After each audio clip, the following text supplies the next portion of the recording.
প্রিয় দর্শক, কোরআনের পাখিদেরকে নিয়ে পার্কে ঘুরতে আসছি, কিন্তু খাওয়া দাওয়ার জায়গা নাই। তাই ওরা দেখেন, ওরা যার যার মতন বসছে কোথায়, ঘোড়ার পিঠের উপরে বসে খাওয়া দাওয়া করতেছে। এই যে দেখেন, এই যে কি ভালো হয়েছে বিরিয়ানি। হ্যাঁ, এই যে দেখেন আর একটা কোণে উঠছে, খাচ্ছে হাতির উপরে, পিঠের উপরে উঠে। আরও আছে, শেষে মজা আছে। আপনারা সবাই ভিডিওটা শেষ পর্যন্ত দেখেন, কি মজা হয়েছে।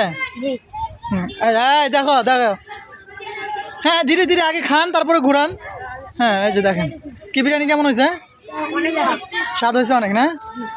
এই যে দেখেন কোরআনের পাখিগুলো কোথায় খাচ্ছে। হ্যাঁ, স্বাদ হয়েছে বিরিয়ানি, আলহামদুলিল্লাহ বলতে হয়।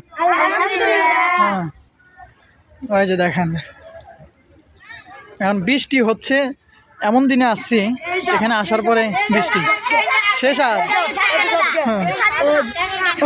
মজা হয়েছে, আলহামদুলিল্লাহ আলহামদুলিল্লাহ। হ্যাঁ, শেষ হাত। হ্যাঁ, শেষ হাত না, এই শেষ হাত নাকি, মজা লাগতেছে। হ্যাঁ, খাও বেশি করে খাও। তারপরে ওই যে দেখেন, আরে শেষেরটা তো এই যে আরো, এই যে দেখেন, দেখছেন বৃষ্টির দিনে কি করা যাবে, কিচ্ছু করার নাই। ওই যে আরেকটা আছে দেখেন, ওখানে কই পয়সা খাচ্ছে।